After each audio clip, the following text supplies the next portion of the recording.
Si tan solo pudiera gritar. Esa era la historia. El poderoso dueño de una de las viñas más importantes de Mendoza, ahora atrapado en un coma profundo mientras su hermano ambicioso planeaba su muerte. Su única y remota salvación era una mujer desesperada que se había casado con él por dinero, creyendo que jamás despertaría. Hacía 3 meses que el mundo de Matteo Rossi se había reducido al pitido rítmico y tortuoso del monitor cardíaco, al olor a antiséptico que no lograba opacar el perfume dulzón de las uvas madurando bajo el sol mendocino. Su mente, sin embargo, era una jaula de furia y cálculo, un torbellino de pensamientos afilados que registraban cada susurro, cada paso, cada mentira. Escuchaba a su hermano Facundo cerrar tratos por teléfono, hablando de él en tiempo pasado, como si su cuerpo inerte en la cama ya fuera solo un recuerdo incómodo. Atrapado en el silencio, ¿qué harías en su lugar? Si estuvieras en su lugar, ¿qué habrías hecho? Además, decime de qué ciudad me estás escuchando. Necesito saber que no estoy solo en esto. Si querés escuchar más historias como esta, suscríbete al canal. El sonido de los zapatos de cuero de Facundo, caros e italianos, resonando sobre el piso de madera pulida de la casona, era una tortura específica, un preludio a la bilis que le subía por la garganta. Cada vez que su hermano menor entraba en la habitación, una oleada de fuego impotente recorría el cuerpo inmóvil de Matteo, un calor abrasador que no podía manifestarse ni en el más mínimo tic. El viejo estaría revolcándose en su tumba si viera esto. «Che», decía Facundo, su voz una mezcla de falso lamento y mal disimulada satisfacción, mientras revisaba unos papeles junto a la ventana. Hablaba de vender una parcela de la viña, la más antigua, la que su padre había cuidado con sus propias manos. Era una puñalada directa, un acto de profanación calculado para borrar su legado. Traidor, maldito traidor. Matteo quería que sus dedos se cerraran alrededor de ese cuello, pero solo podía yacer ahí, una estatua de carne y hueso, cuya única arma era el silencio, la paciencia y el odio puro y concentrado que latía al ritmo del monitor. Entonces, la escuchó por primera vez. No era la voz de las enfermeras, ni el tono falsamente compasivo de su madre, Isabella. Era una voz nueva, con un acento español inconfundible, suave pero cargado de una tensión que vibraba en el aire. La restauradora de arte, así la había presentado Facundo a su madre, con un desdén apenas velado. Nuestra salvadora. Matteo sintió una corriente helada recorrerle la espalda, vértebra por vértebra. La española, la esposa contratada. Otra pieza en el tablero de Facundo, una mujer comprada para legitimar alguna maniobra legal. Una mercenaria que seguramente desaparecería con una buena suma de guita en cuanto cumpliera su propósito. Podía oír los susurros de su madre en el pasillo, instrucciones frías y precisas. La presencia de esa extraña en su casa, en su cuarto, se sentía como una profanación más, una invasión a su último bastión de intimidad, su propia mente inmóvil y consciente. La puerta se cerró con un clic suave y por primera vez en semanas, el silencio de la habitación cambió. Ya no era un silencio vacío, clínico, sino uno habitado, pesado con la presencia de la desconocida. Matteo agudizó el oído, tratando de descifrar cada mínimo sonido. Escuchó el susurro de una tela, probablemente un vestido, y luego el sonido de unos pasos ligeros, indecisos, que se acercaban a su cama. Se preparó para sentir el toque frío y profesional de una extraña, pero no hubo nada. Solo el sonido de su respiración, un poco más rápida de lo normal, delatando un nerviosismo que lo intrigó. Podía casi sentir sus ojos recorriendo su rostro, su cuerpo, el hombre que era su marido en los papeles, el objeto de su desesperado contrato. Entonces la escuchó suspirar, un sonido bajo, cargado no de lástima, sino de una profunda y abrumadora resignación. Ese simple sonido, tan humano y desprotegido, fue la primera grieta en la muralla de desconfianza que había construido. Sofía Navarro sintió que el sol de Mendoza la desnudaba apenas bajó del auto. A sus 28 años, había visto la luz de Madrid, Roma y París, pero esta era distinta. Una luz cruda, dorada y brutal que se derramaba sobre un mar de viñedos y no dejaba lugar para las sombras ni los secretos. La casona de los Rossi se erigía no como un hogar, sino como una fortaleza de piedra y tejas antiguas, un monumento al poder y al tiempo. Cada paso que daba sobre el camino de grava era un eco de la mentira que la había traído hasta allí, a miles de kilómetros de su vida rota en España. El aire olía a uva madura y a tierra seca, un perfume embriagador y pesado que se le pegaba a la piel, recordándole que estaba entrando en un mundo al que no pertenecía. Era una impostora en el paraíso, una restauradora de arte contratada para remendar su propia vida con el oro ajeno. Y el peso de ese contrato era un ancla de plomo hundiéndose lentamente en su estómago. Isabel La Rossi, la matriarca, la guió por la casa con la eficiencia fría de una curadora de museo. Sus palabras eran escasas, pero su mirada lo decía todo. Sofía era una pieza más en la colección, una adquisición temporal y necesaria. Las paredes estaban cubiertas por retratos de ancestros de ojos severos que parecían juzgarla. Hombres y mujeres cuyo legado ahora ella manchaba con su presencia comprada. La madera oscura crujía bajo sus pies, y el silencio era tan denso que podía cortarse. Un silencio que hablaba de luto y de secretos guardados con celo. «Esta será su habitación», dijo Isabela, abriendo una puerta a un cuarto más grande que todo el departamento de Sofía en Madrid. Era una jaula dorada, hermosa y vacía. La deuda de su padre, esa soga invisible que la ahogaba desde hacía meses, era la única razón por la que soportaba la humillación de ser una esposa fantasma, una firma en un papel para un hombre que ni siquiera conocería su rostro. Fue Lucía, la gobernanta de toda la vida, quien le ofreció el primer gesto de calidez genuina. La encontró en la biblioteca, acariciando el lomo de un viejo libro de Borges con una melancolía que no podía fingirse. «El señorito Mateo amaba estos libros», dijo Lucía con una voz suave. Sus ojos sabios evaluando a la recién llegada. Leía en voz alta. «¿Sabe?», decía, «que las palabras tienen más vida cuando se las comparte». Sofía sintió un pinchazo de culpa, una vergüenza ardiente por estar usando a un hombre así. En lugar de responder con una formalidad vacía, simplemente asintió y confesó en un susurro: «En mi casa, mi padre hacía lo mismo».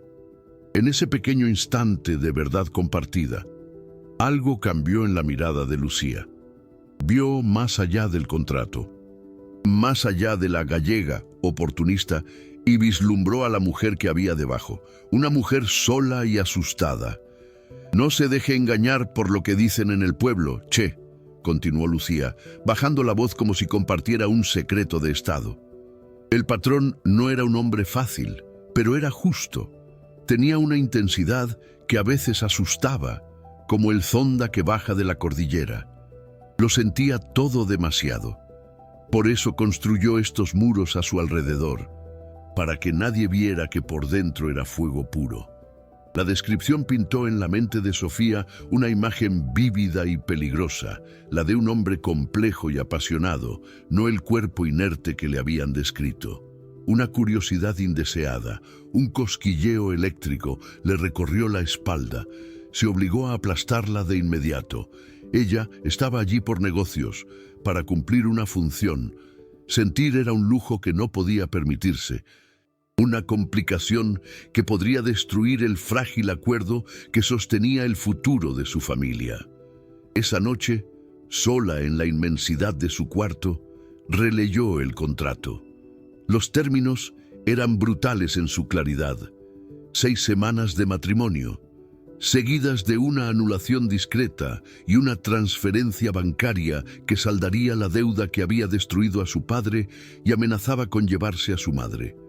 6 semanas para fingir ser la esposa de un fantasma. Se acercó a la ventana y miró la extensión de los viñedos bajo la luz de la luna, una marea plateada que se perdía en el horizonte. Todo eso pertenecía al hombre cuyo nombre ahora llevaba. Un hombre poderoso, temido y, según Lucía, profundamente solitario. Sintió una punzada de algo parecido a la empatía y la odió. La empatía era peligrosa, era el camino más corto a la ruina. Debía mantenerse distante, ser profesional.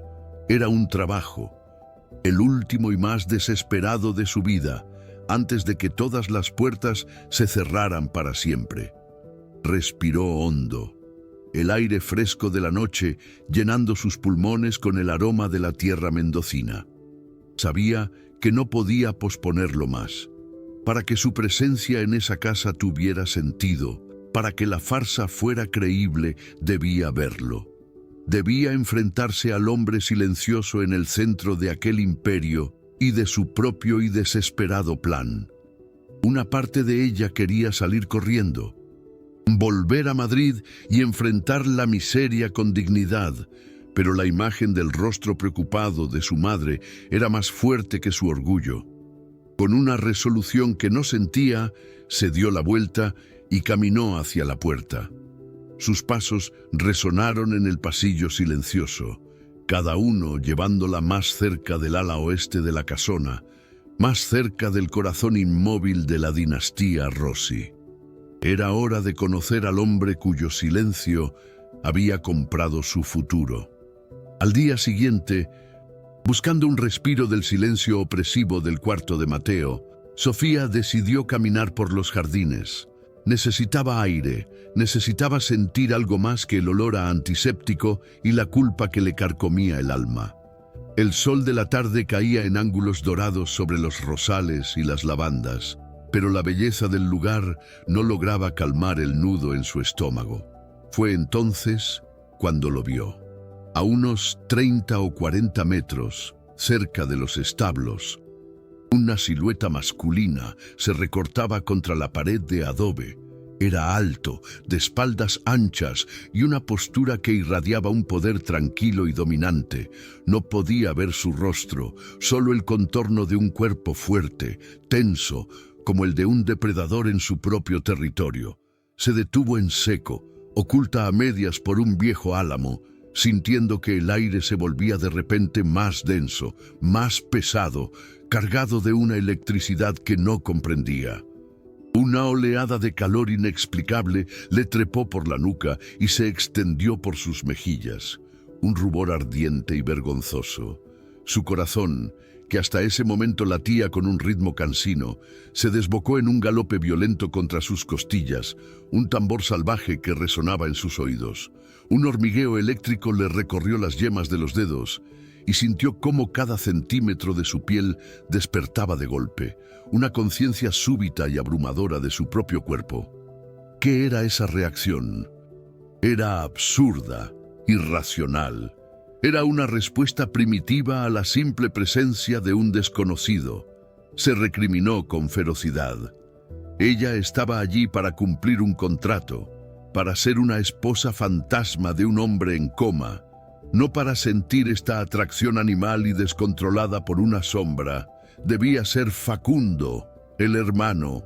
El pensamiento la llenó de una repulsión helada que luchaba contra el fuego que la recorría. Se obligó a desviar la mirada, a concentrarse en una rosa cercana, en sus pétalos de un rojo profundo, casi negro. Su respiración era entrecortada y tuvo que apretar las manos en puños para detener el temblor que la amenazaba. Esto no podía pasar. Era una traición, no solo al acuerdo, sino a sí misma, a la mujer controlada y profesional que siempre se había esforzado por ser. Este lugar, esta familia, la estaban desarmando. La vulnerabilidad que sentía era peligrosa, un punto débil que Facundo, si era él, seguramente sabría explotar. Tenía que ser más fuerte, construir murallas más altas. Cuando se atrevió a mirar de nuevo hacia los establos, la figura ya no estaba.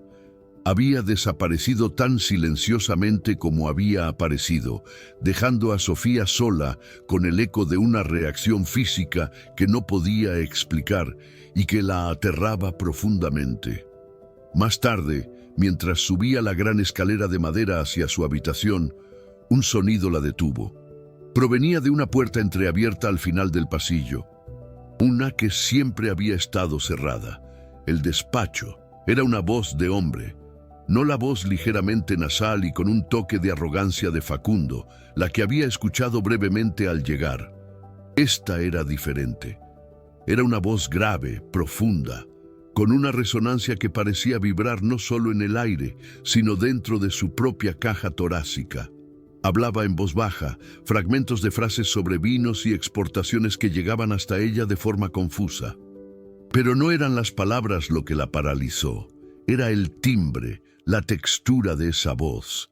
Era como un terciopelo oscuro, un ronroneo bajo que prometía poder y una intimidad peligrosa, un sonido que se sentía extrañamente familiar, como un recuerdo de un sueño olvidado.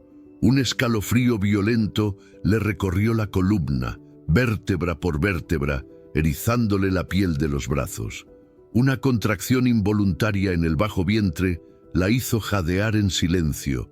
Un deseo súbito, chocante y absolutamente inapropiado. Se quedó inmóvil, pegada a la pared opuesta, incapaz de avanzar o retroceder, prisionera de un sonido. Cada inflexión de esa voz parecía tocar cuerdas dentro de ella que nunca nadie había encontrado, despertando sensaciones que la avergonzaban y la fascinaban a partes iguales. Era una invasión, una caricia auditiva que la desnudaba sin siquiera un roce. ¿Quién era ese hombre? Otro miembro de la familia que no le habían presentado. La idea de que esa voz perteneciera al mismo hombre que había visto en el jardín le provocó una nueva oleada de calor y pánico. Era una combinación demasiado potente, demasiado peligrosa para su precaria estabilidad. De repente, la puerta del despacho se cerró con un clic definitivo, cortando el sonido y devolviendo el pasillo a su silencio habitual. Sofía se quedó temblando, apoyada contra la pared fría, procesando la reacción visceral que había sacudido su cuerpo. Era peor que lo del jardín. Esto era más íntimo, más profundo, una conexión instantánea y devastadora forjada únicamente por el sonido de una voz. Sintió una certeza helada en su interior. Debía evitar a ese hombre, quienquiera que fuese, a toda costa. Él representaba una amenaza directa a su autocontrol, al frágil equilibrio que necesitaba para sobrevivir en esa casa y cumplir su misión. Tomó una decisión firme, una promesa silenciosa de mantener la mayor distancia posible. Pero el destino, en aquella casona mendocina llena de secretos, tenía planes muy diferentes. Pasaron 3 días, 72 horas en las que Sofía se movió por la casona como una espía en territorio enemigo, memorizando horarios y rutas para evitar al hombre de la voz profunda y la presencia avasallante. Cada crujido de la madera, cada sombra en un pasillo, disparaba una corriente de pánico y una anticipación vergonzosa por su cuerpo. La tensión era un hilo invisible y tirante que amenazaba con romperse a cada instante. Faltaban solo 5 días para el casamiento, una farsa que se sentía cada vez más real y peligrosa. Fue una tarde, mientras intentaba leer en el jardín, que el destino forzó el encuentro. El pequeño Tomás, sobrino de Mateo, de unos 6 años, corría persiguiendo una mariposa, su risa infantil resonando entre los rosales. Sofía lo observaba con una sonrisa melancólica, hasta que el niño tropezó, dirigiéndose peligrosamente hacia un pedestal que sostenía un antiguo jarrón de porcelana, una reliquia familiar. Sin pensarlo, se lanzó hacia adelante, un movimiento puro e instintivo. El sonido del jarrón, haciéndose añicos contra las baldosas de piedra, fue como un disparo en el silencio de la siesta mendocina. Sofía no había logrado evitarlo, pero sí había conseguido interponerse entre el niño y los fragmentos afilados, recibiendo a Tomás en sus brazos mientras los pedazos de historia saltaban a su alrededor. El niño lloraba más por el susto que por otra cosa. Inmediatamente, Isabela apareció en la galería, su rostro una máscara de furia helada. Antes de que pudiera culpar al pequeño, Sofía se puso de pie, protegiendo a Tomás detrás de ella. «Fui yo, señora», dijo con la voz firme, aunque por dentro temblaba como una hoja. «Tropecé. Lo siento muchísimo». Asumió la culpa sin dudar, un acto de protección que no pasó desapercibido para la gobernanta, Lucía, que observaba desde la distancia. La respuesta de la matriarca fue cortante y definitiva. «El patrón quiere verte, ahora, en su despacho». El terror y la anticipación se mezclaron en una ola de náuseas que le subió por la garganta. La caminata por el corredor del ala oeste fue la más larga de su vida. Cada paso sobre la madera oscura y pulida parecía resonar en el silencio opresivo de la casona, un redoble de tambor que marcaba su camino hacia el juicio final. Los retratos de los ancestros Rossi la observaban desde las paredes con ojos severos, acusadores, como si pudieran ver la mentira que llevaba por dentro. Su corazón era un martillo desbocado contra sus costillas, robándole el aire. Intentó construir sus defensas, recordar las razones por las que estaba allí, la deuda, su familia, la necesidad, pero su cuerpo se negaba a obedecer a la razón.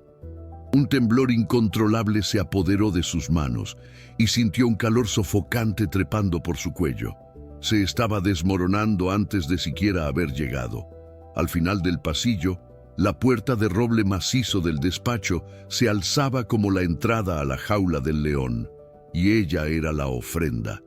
Dentro del despacho, Mateo Rossi recibió la noticia del incidente de boca de Lucía. No le importó el jarrón, era solo un objeto reemplazable. Lo que lo detuvo en seco, lo que provocó una reacción violenta y completamente inesperada en su pecho, fue el nombre. La señorita Navarro se hizo cargo, patrón. Dijo que fue ella para proteger al niño. Sofía Navarro. El nombre resonó en la habitación, en su mente, como si tuviera un peso y una textura propios. Un golpe sordo. Un eco profundo que pareció conectar directamente con la inquietud que lo carcomía desde que había visto a esa mujer en el jardín, una silueta fugaz que se había grabado en su retina. Sintió una certeza irracional, un presentimiento casi animal de que ella no era simplemente una pieza en el tablero de su familia. Era algo más, algo que su instinto, afilado por meses de traición y peligro, le gritaba que debía entender. La decisión fue impulsiva. Una ruptura total con su habitual cautela. «Decile que vengas, Lucía», ordenó, su voz más grave de lo normal. «Quiero hablar con ella, a solas». No entendía la urgencia que sentía, esta necesidad visceral de verla, de enfrentarla. Repasó mentalmente la escasa información que tenía, restauradora de arte española, contratada por su madre bajo circunstancias que aún no comprendía del todo. Y entonces, el dato que lo golpeó con la fuerza de un puñetazo, su prometida. La mujer que, según un contrato frío y calculador, iba a llevar su apellido. La idea de que esa mujer, la misma que provocaba esta tormenta eléctrica en su interior, estuviera vinculada a él de una manera tan íntima y a la vez tan falsa, le generó una oleada de una posesividad oscura y ardiente que lo desconcertó y lo enfureció al mismo tiempo. Necesitaba verla.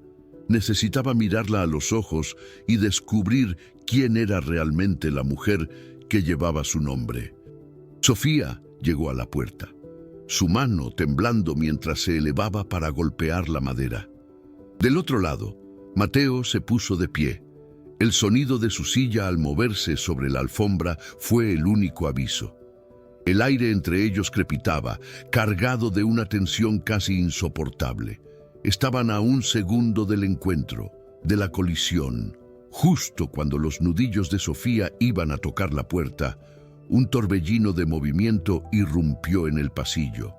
Tomás, que se había escapado de su madre, corrió hacia ella y la abrazó por las piernas, su pequeño cuerpo todavía temblando de sollozos. «No fue tu culpa, fui yo», gritó el niño. La interrupción fue tan abrupta que ambos, Sofía en el pasillo y Mateo detrás de la puerta, soltaron un aliento que no sabían que estaban conteniendo, una mezcla extraña de frustración por el retraso y un alivio abrumador por tener un segundo más antes del inevitable enfrentamiento. La madre de Tomás apareció un instante después, llevándose al niño entre disculpas apresuradas. El eco de los pasos se desvaneció, devolviendo el corredor a un silencio aún más pesado que antes. La interrupción había terminado. Sofía se quedó sola, de pie frente a la puerta cerrada, con el corazón latiéndole en la garganta. Del otro lado, Mateo esperaba, inmóvil, con la mano sobre el picaporte de bronce. Ya no había más excusas, ni más demoras, ni más escapatoria posible para ninguno de los dos. El momento había llegado, suspendido en el aire como una gota de agua a punto de caer y romper la superficie.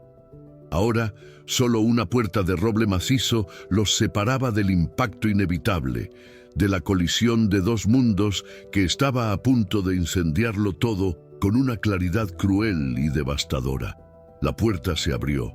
No fue un movimiento brusco, sino un deslizamiento lento, casi perezoso, como si el tiempo mismo se hubiera estirado para saborear el instante. Y entonces la vio. La vio de verdad, sin el velo de la distancia o la distorsión de una silueta en el jardín. Sofía Navarro estaba de pie en el umbral, bañada por la luz dorada del pasillo, y el mundo de Mateo se detuvo con una violencia silenciosa. No era solo hermosa, era una verdad que su cuerpo reconocía a un nivel celular. El pelo oscuro, recogido con descuido, dejaba escapar mechones que le acariciaban el cuello. Los ojos, grandes y de un color avellana que parecía contener tormentas. Estaban fijos en el suelo, pero él ya los conocía. Los había visto en sueños febriles, en delirios de soledad. Cada curva, cada línea de su rostro era un mapa que él había recorrido 1000 noches. Era ella, la mujer imposible de sus sueños, era real.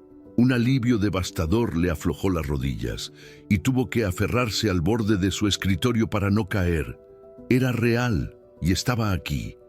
El silencio se hizo tan denso que Sofía sintió que la ahogaba, obligándose a respirar. Levantó la vista y lo vio. El hombre de la voz de terciopelo, la sombra del jardín, el patrón de todo lo que la rodeaba, estaba allí, de pie, a solo unos metros. La realidad de su presencia fue un golpe físico, un impacto que le robó el aire de los pulmones. Era más alto de lo que había imaginado, con unos hombros anchos que llenaban el marco de la puerta, y una belleza que no era pulida ni delicada, sino brutalmente masculina, tallada en piedra y tormentas. Pero fueron sus ojos los que la destrozaron, unos ojos oscuros, de una intensidad casi insoportable, que la miraban no como a una extraña, sino con un reconocimiento tan profundo, tan antiguo, que sacudió los cimientos de su alma. Una parte de ella, una parte que no respondía a la lógica ni a la memoria, lo reconoció. Era como volver a casa después de un exilio de siglos. El terror la inundó, un pánico helado ante una verdad que su mente no podía procesar, pero que su cuerpo gritaba: Un calor insoportable, una llamarada líquida, le subió desde el centro del cuerpo, inundándola por completo. Sus piernas se convirtieron en gelatina, amenazando con ceder bajo su propio peso. La habitación empezó a girar, los bordes de su visión se volvieron borrosos, y el único punto fijo en el universo eran esos ojos oscuros que la consumían. Una humedad vergonzosa. Una respuesta primitiva y descontrolada nació en lo más profundo de su ser, un testimonio innegable del deseo devastador que la estaba partiendo en dos. Era un anhelo que dolía, una necesidad física de cruzar la distancia que los separaba, de poner sus manos sobre el pecho de ese hombre y sentir el latido de su corazón bajo la palma. Quería tocarlo. La urgencia era tan salvaje, tan visceral, que tuvo que clavar las uñas en sus propias manos para no moverse, para no cometer la locura de entregarse a un impulso que no entendía y que amenazaba con destruir su frágil mundo. El tiempo se fracturó. El mundo exterior, la casona, los viñedos, la deuda de su padre, el contrato, todo se desvaneció en una niebla lejana. Solo existían ellos dos, suspendidos en el umbral entre el pasillo y el despacho, atrapados en la gravedad de una mirada que lo contenía todo. No había necesidad de palabras. En el silencio atronador, sus almas estaban teniendo una conversación febril, un diálogo de reconocimiento y asombro. «Te conozco», parecían decir los ojos de él. «¿Cómo es posible que te conozca?», respondían los de ella. Era una conexión imposible, una corriente eléctrica que los unía a través del aire, tan tangible como una caricia. Cada segundo que pasaba, el hilo invisible que los conectaba se tensaba más, volviéndose más fuerte, más irrompible. Ambos sabían, con una certeza que helaba la sangre y encendía la piel, que acababan de cruzar un punto de no retorno. La vida, tal como la conocían hasta ese preciso instante, había terminado para siempre. Fue el sonido de unos pasos lejanos en el piso de arriba, el eco de la vida normal de la casa, lo que finalmente rompió el hechizo. El mundo real irrumpió en su burbuja de silencio con la brutalidad de un cristal al romperse. La realidad se precipitó sobre ellos como una avalancha helada. Mateo parpadeó y la máscara de autoridad, de patrón, volvió a asentarse en sus facciones, aunque con una rigidez que delataba el esfuerzo. Enderezó la espalda, su postura volviéndose una fortaleza impenetrable. Sofía, por su parte, sintió una oleada de vergüenza ardiente. Recordó quién era, la impostora, la mujer contratada, la prometida de un hombre que, hasta hacía un minuto, era solo un nombre en un papel. Bajó la mirada, incapaz de sostener la intensidad de la suya, sintiendo el peso de su mentira aplastándola. El momento mágico se había hecho añicos, dejando solo los fragmentos afilados de su situación imposible y desesperada. «Señorita Navarro», dijo él, y el sonido de su propia voz, la voz que ella había anhelado y temido escuchar, sonó extrañamente ronca, forzada. El uso del apellido fue una barrera deliberada, un muro de formalidad levantado a toda prisa para contener el caos que se había desatado entre ellos. Ella asintió, sin atreverse a hablar, sabiendo que si abría la boca, solo saldría un temblor. Él se aclaró la garganta, asumiendo un control que ninguno de los dos sentía realmente. «Pase y cierre la puerta. Tenemos que hablar». La orden fue cortante, profesional, pero debajo de la superficie, ambos sentían el temblor de la tierra bajo sus pies. Nada volvería a ser como antes. Habían visto algo en los ojos del otro, un reflejo de una verdad tan profunda y aterradora que ignorarla ya no era una opción. Ahora, atrapados en la misma habitación, debían enfrentar no solo el jarrón roto, sino los restos de las vidas que acababan de hacer estallar con una sola mirada. Sofía entró al despacho sintiendo que caminaba hacia su propia ejecución. El aire olía a cuero viejo, a tabaco y a la madera de los libros que cubrían las paredes, un aroma masculino y poderoso que era la esencia misma del hombre que la esperaba. Mateo no la miró de inmediato. Estaba de espaldas, observando los viñedos a través del ventanal. El jarrón era una antigüedad de la familia, dijo él, su voz grave resonando en el silencio, sin una pizca de enojo, lo cual era peor. Tenía un valor sentimental incalculable. Sofía tragó saliva. El nudo en su garganta era una piedra. Lo sé, señor, y lo lamento profundamente. Pagaré por él, por supuesto. Él se giró lentamente, y sus ojos oscuros la atraparon, la desarmaron. El dinero no restaura los recuerdos, señorita Navarro. Cada palabra era una prueba, una pregunta velada. No le importaba el jarrón, le importaba ella. Quería saber si era capaz de mentir, de proteger. Y ella había protegido al niño. Esa verdad colgaba entre ellos, más pesada que cualquier acusación. No voy a despedirla, sentenció Mateo, y la sorpresa en el rostro de Sofía fue tan genuina que a él se le contrajo el estómago. Afuera, en el pasillo, sabía que su madre y Facundo escucharían la decisión con incredulidad. Su trabajo de catalogación es necesario para la familia. El incidente del jarrón queda olvidado. La justificación era débil, un pretexto tan frágil como la porcelana rota, y ambos lo sabían. La verdad era mucho más simple y aterradora. No podía dejarla ir. No podía soportar la idea de que esa mujer, esa presencia que había trastocado su universo, desapareciera de su casa, de su vida. Desde ese día, los encuentros se volvieron una tortura exquisita e inevitable. Un roce de hombros en el pasillo se sentía como una quemadura. Una mirada robada a través del comedor era un diálogo completo. Él empezó a buscarla, creando excusas para revisar los avances en la biblioteca o discutir la historia de un cuadro que ella estaba restaurando.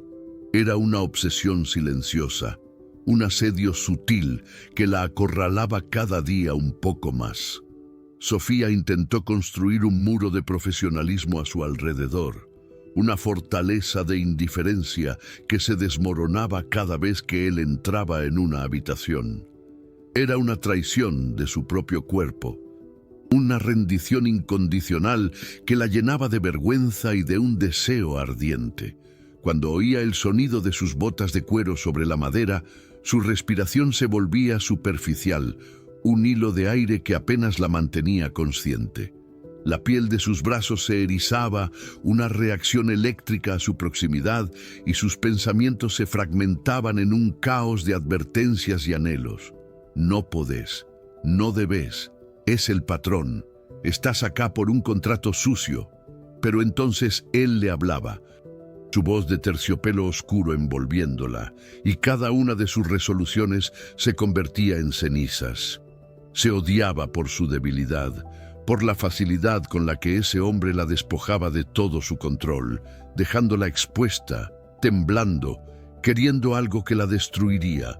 Sucedió en la biblioteca, un lugar que se había convertido en su campo de batalla privado. Ella estaba en una escalera de mano, intentando alcanzar un pesado tomo de historia del arte mendocino en el estante más alto. El libro se tambaleó y por un segundo sintió que perdía el equilibrio. De la nada, dos manos fuertes se posaron en su cintura, firmes, anclándola, salvándola de la caída. El contacto fue un relámpago, un choque eléctrico que recorrió cada fibra de su ser, desde la piel de su cintura hasta la punta de los dedos de sus pies. Se quedó congelada, su mano todavía en el aire, la de él rozando la suya al intentar asegurar el libro.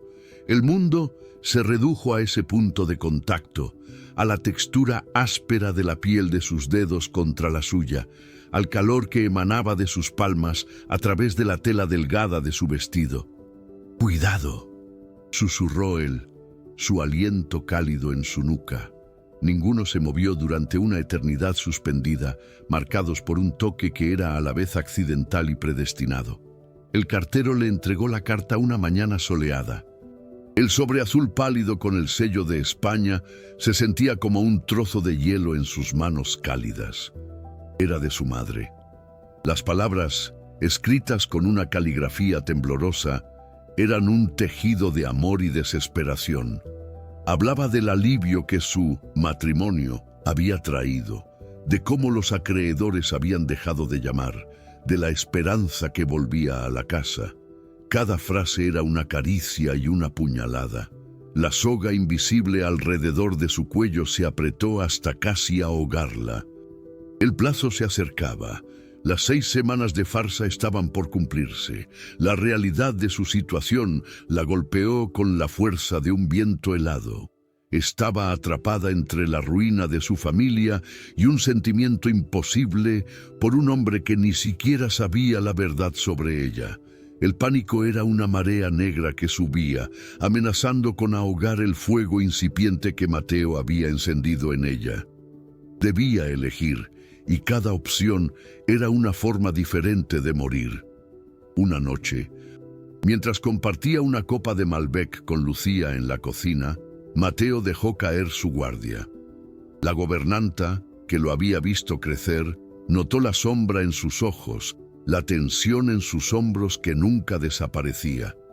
«Está distinto, patrón», dijo ella con su sabiduría tranquila.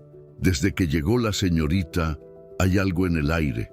Mateo giró el vino en su copa, observando el líquido rojo oscuro aferrarse al cristal. «A veces, Lucía», comenzó, su voz apenas un murmullo, «encontrás una cosecha que creías perdida para siempre, una que tiene el potencial de ser la mejor de todas, pero llega tarde. Ya prometiste la tierra a otra cosa, a un acuerdo que no podés romper». No la nombró, no hacía falta. Su desesperación era un animal palpable en la penumbra de la cocina. Había encontrado a la mujer de sus sueños, la que su alma reconocía, pero ella le pertenecía a otro hombre, a la versión fantasma de sí mismo, a un contrato, a una mentira que él no sabía cómo desmantelar sin destruirlo todo. El sonda sopló esa tarde con una furia apocalíptica, un viento caliente y seco que bajaba de la cordillera, arrancando hojas y levantando nubes de polvo. La electricidad se cortó, sumiendo la casona en una penumbra repentina. El destino, o el viento, los atrapó a ambos en la bodega subterránea, donde habían ido por razones distintas. La pesada puerta de roble se cerró de golpe por una corriente de aire, dejándolos encerrados en la oscuridad fresca y silenciosa, con el único sonido del viento aullando en el exterior. Al principio, la tensión era un tercer ser en la habitación, pero a la luz de una vieja lámpara de aceite que Mateo encontró, las barreras comenzaron a caer. Hablaron, de verdad. Él le contó de su padre, de su pasión por la tierra. Ella le habló de Madrid, de su sueño de tener un pequeño taller de restauración. En el silencio de la bodega, rodeados de vinos que guardaban historias, compartieron las suyas y una conexión emocional, cruda y profunda, se forjó entre ellos más fuerte que cualquier tormenta. El viento amainó, dejando un silencio cargado de electricidad. La llama de la lámpara danzaba, proyectando sombras temblorosas en sus rostros que ahora estaban increíblemente cerca. El aire olía a tierra húmeda, a roble y a la fragancia personal de ella, una mezcla de lavanda y algo más. Algo que lo volvía loco. Podía contar las pecas en el puente de su nariz, ver el pulso latiendo frenéticamente en la base de su cuello. «Sofía», susurró él, y el sonido de su nombre de pila en sus labios fue una caricia devastadora. Se inclinó, lento, dándole tiempo a retirarse. Ella no lo hizo. Cerró los ojos. Su aliento se mezcló con el de él. Un suspiro de rendición. Sus labios estaban a 1 milímetro, un suspiro, un universo de distancia. Justo en ese instante, un golpe metálico y fuerte resonó desde arriba, seguido por la voz de Facundo gritando su nombre. El hechizo se rompió con una violencia brutal.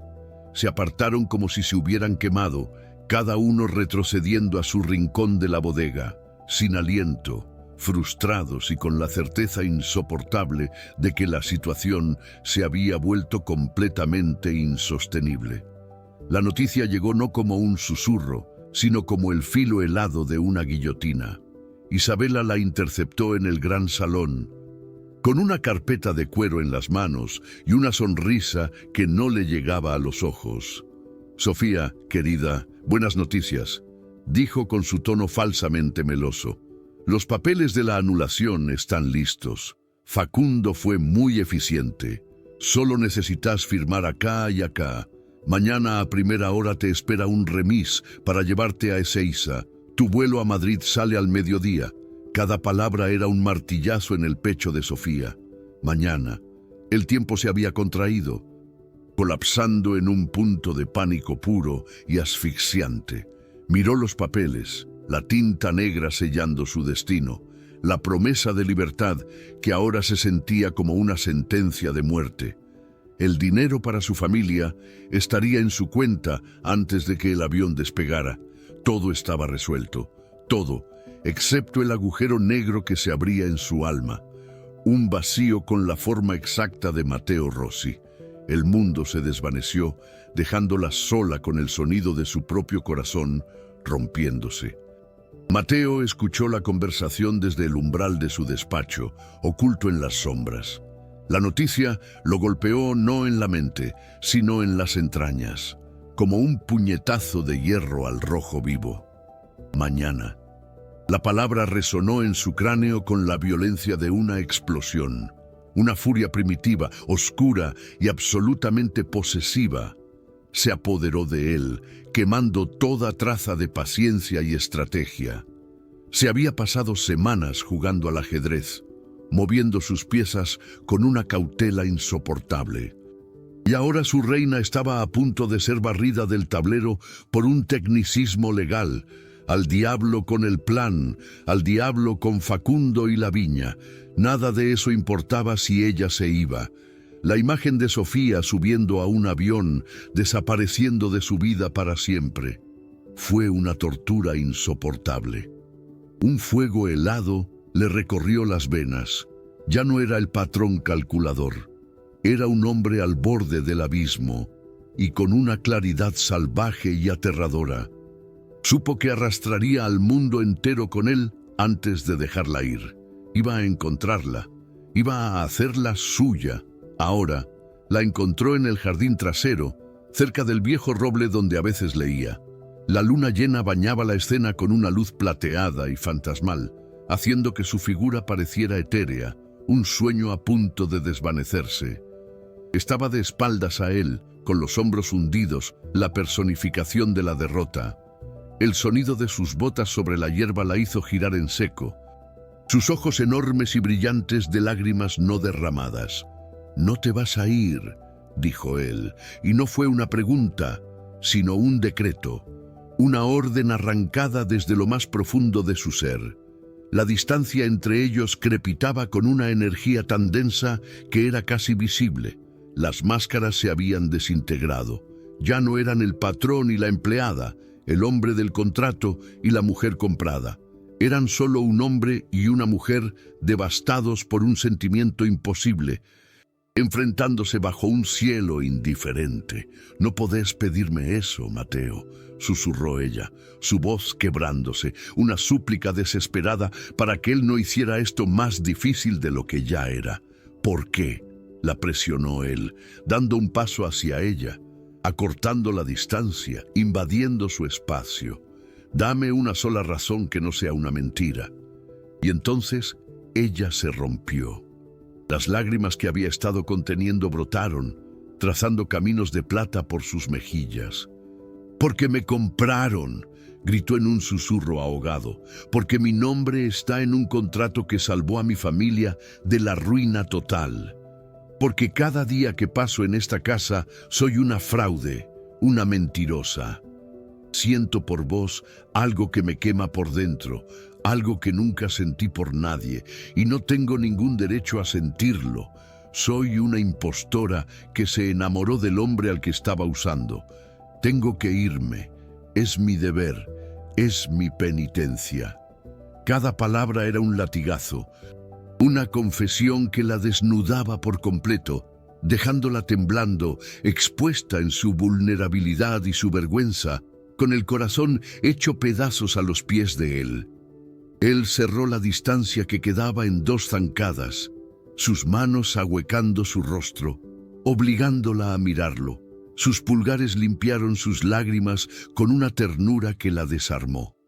«Escúchame bien», dijo, su voz grave y cargada de una emoción cruda. «Yo te busqué toda mi vida, en sueños. ¿Entendés? Años rechacé mujeres, acuerdos, futuros enteros porque ninguna era vos, ninguna. Y cuando te vi parada en esa puerta, supe que te había encontrado. Me importa un carajo el contrato, me importa un carajo la guita de tu familia y el qué dirán en Mendoza. Nada de eso existe, solo existís vos». La miró a los ojos, una intensidad tan feroz que parecía que podía verle el alma. «Ese papel no significa nada. Nuestra conexión es lo único real en esta casa de mentiras. No te estoy pidiendo que te quedes por un deber, te estoy rogando que me elijas a mí. Elegí esto, elegínos a nosotros». Y entonces la besó. No fue un beso tierno ni tentativo. Fue un acto de desesperación y posesión, un reclamo de alma a alma. Sus labios se estrellaron contra los de ella, hambrientos, demandantes.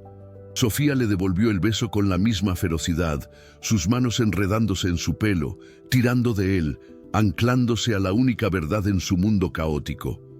Era un beso con sabor a lágrimas saladas, a vino tinto y a una rendición absoluta. El calor se convirtió en un incendio que los consumió a ambos, derritiendo años de soledad y semanas de tensión insoportable. Por un instante perfecto, no había contrato, ni familia ni peligro. Solo estaban ellos, completos, finalmente en casa. Cuando se separaron, sin aliento, la realidad volvió con una crueldad brutal. «No puedo», jadeó ella, con la frente apoyada en la de él. «No me dejes ir», respondió él, su voz un ruego ronco. La decisión estaba tomada en el silencio. Ella cumpliría con su deber, y él lucharía una guerra para impedírselo. El enfrentamiento final era inevitable. La mañana siguiente llegó con la crueldad de una claridad absoluta, una luz dorada que se derramaba sobre los viñedos y no dejaba lugar para las sombras ni las esperanzas. Sofía doblaba sus ropas con una precisión mecánica, metiéndolas en la valija como si estuviera preparando el ajuar de una muerta.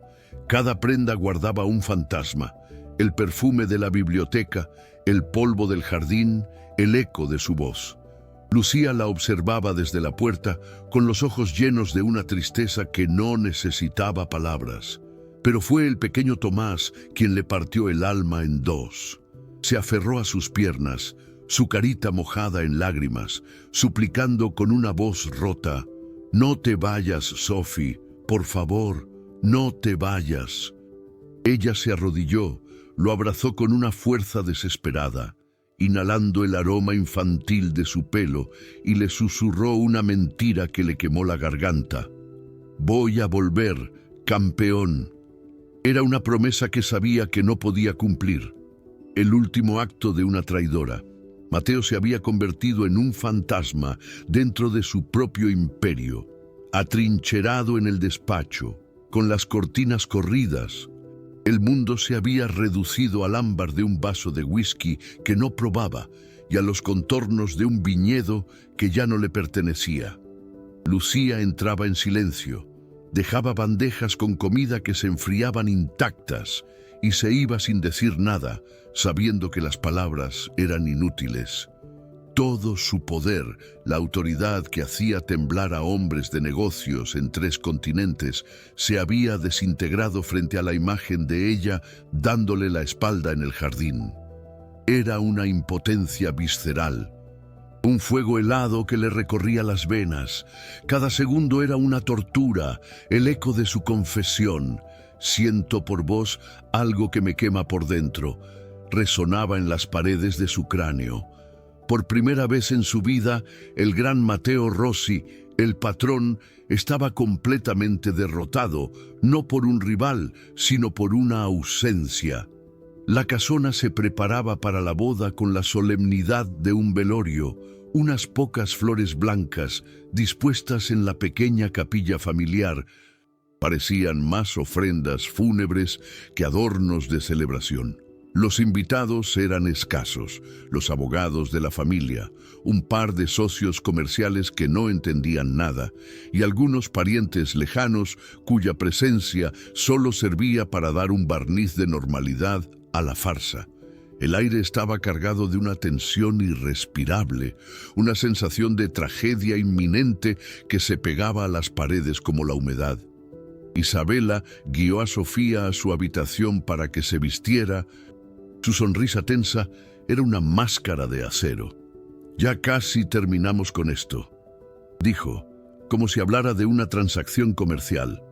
El tiempo se escurría. Cada tic-tac del reloj de pie en el pasillo era un martillazo sobre el corazón de Sofía, sellando su destino con una crueldad metódica e implacable. La inevitabilidad era una soga que se ajustaba. En la penumbra de su despacho, la mirada de Mateo cayó sobre un libro de Borges que ella había dejado olvidado sobre un sillón de cuero.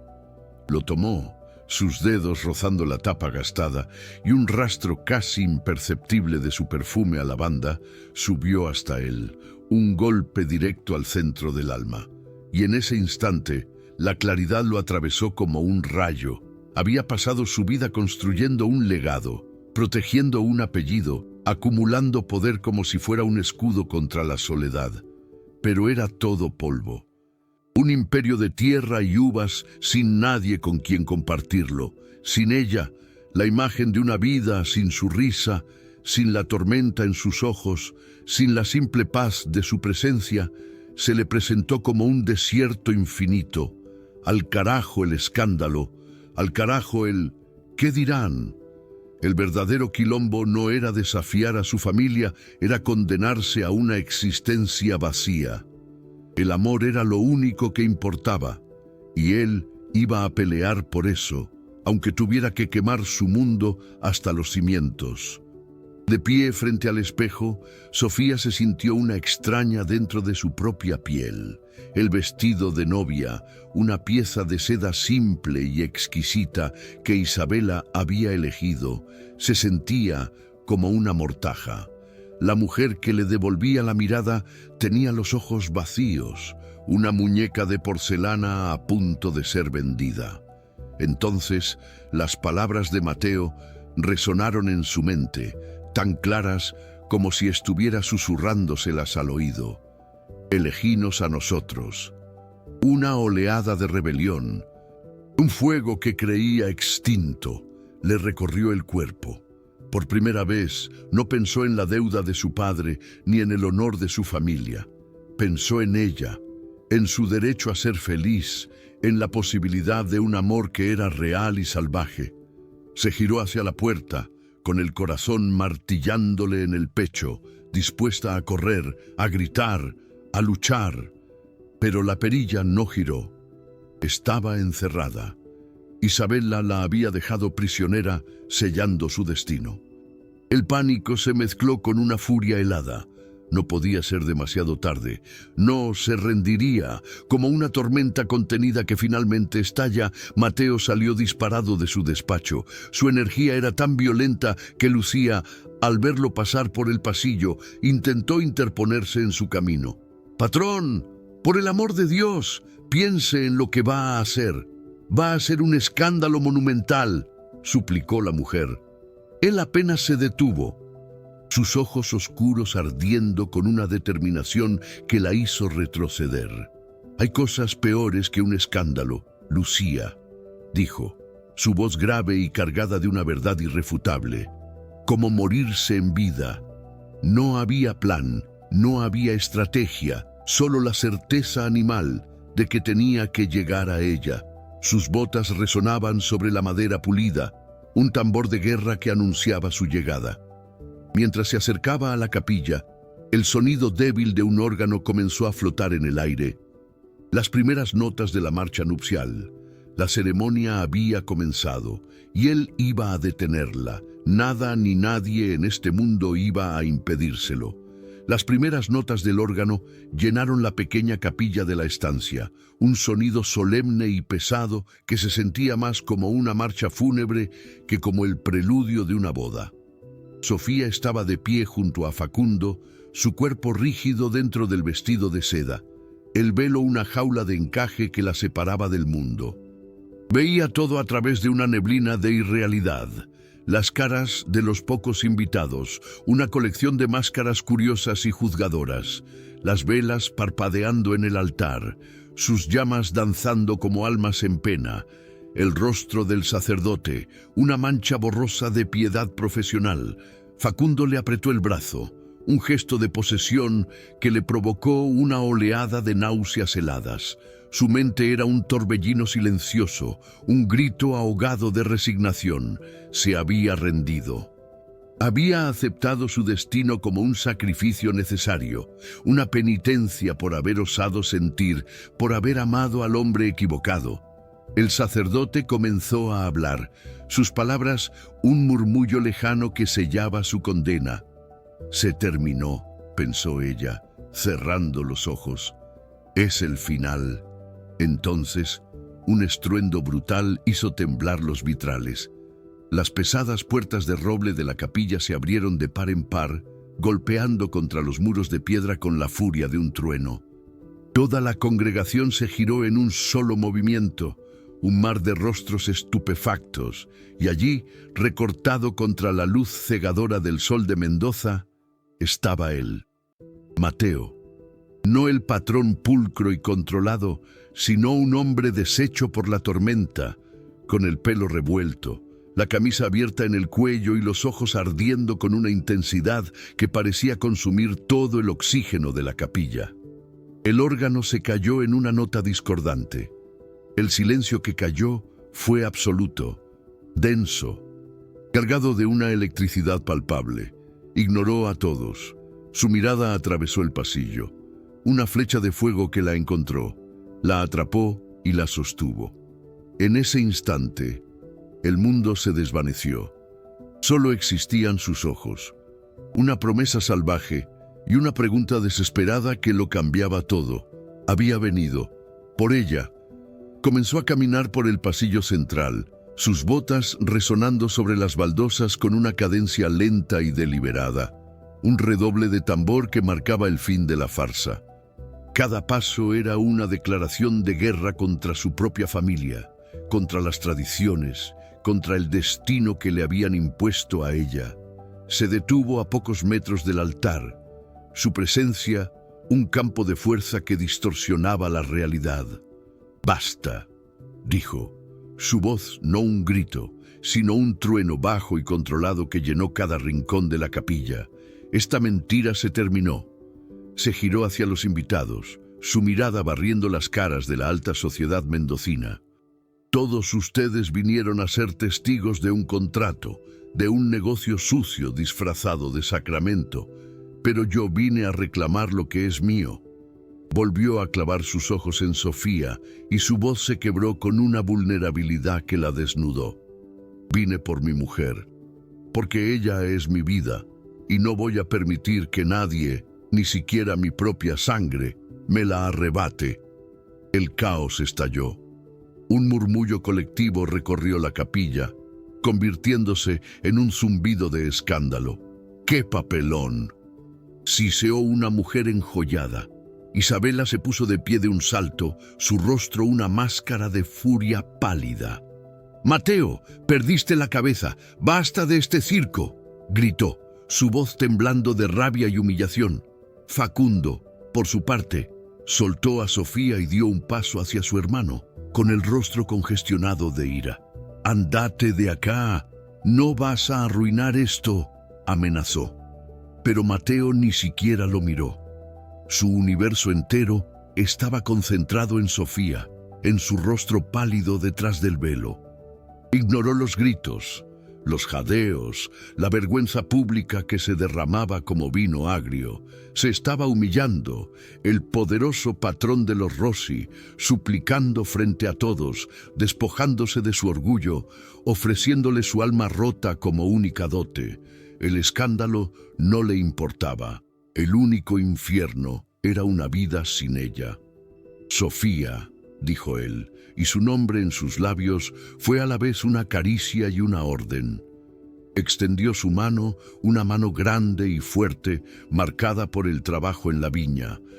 Una mano que prometía un mundo diferente, un mundo real. «Vení conmigo». No era una pregunta, era una invitación a la libertad, una llave para la jaula dorada. El tiempo se detuvo. Sofía sintió el peso de todas las miradas sobre ella. A un lado, Facundo, Isabela, la seguridad económica de su familia, el cumplimiento de su palabra, la prisión del honor. Al otro, Mateo, el amor imposible, la pasión que la consumía, el escándalo, la incertidumbre. La verdad de su propio corazón. Vio el rostro de su madre en su mente y luego la imagen de una vida vacía, casada con un hombre al que despreciaba. La decisión fue un relámpago, una certeza que le quemó las venas. Ya había elegido el deber una vez y casi la mata. Ahora iba a elegirse a sí misma. Con un movimiento que silenció hasta el último susurro, Sofía levantó las manos y se arrancó el velo. Lo dejó caer al suelo, un trozo de encaje blanco pisoteado sobre la piedra fría, el símbolo de su rendición, ahora convertido en la bandera de su rebelión. Sin mirar a nadie más, caminó los últimos pasos que la separaban de Mateo y puso su mano temblorosa en la de él. Sus dedos se entrelazaron, un anclaje perfecto, una corriente eléctrica que selló el pacto. «Sí», susurró, una palabra solo para él, pero que resonó como una explosión en la capilla. Se giraron juntos, dándole la espalda al altar y al caos, y comenzaron a caminar hacia la salida, hacia la luz. «No te vas a salir con la tuya, traidor», gritó Facundo a sus espaldas, su voz rota por la furia. Mateo se detuvo un segundo, sin girarse. «Pregúntale a tu novio, Sofía», dijo en voz alta para que todos oyeran, «¿qué hacía en la ruta 143 la noche de mi accidente?». La pregunta quedó flotando en el aire, una bomba de tiempo que acababa de explotar. Mientras ellos cruzaban el umbral hacia su nueva vida, pasaron 3 meses, 90 días que se sintieron como toda una vida y, a la vez, como un único suspiro dorado. La casona, antes una fortaleza de silencios y secretos, ahora respiraba al ritmo de su felicidad.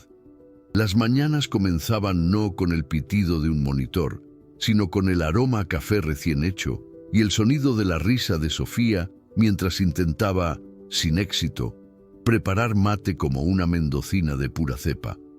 Se movían por los espacios con la facilidad de quienes han compartido un alma, un roce de manos mientras caminaban entre los viñedos al atardecer, el peso reconfortante de la cabeza de ella sobre el pecho de él mientras leían en la biblioteca, la forma en que sus cuerpos se encontraban en la oscuridad de la noche como si tuvieran memoria propia.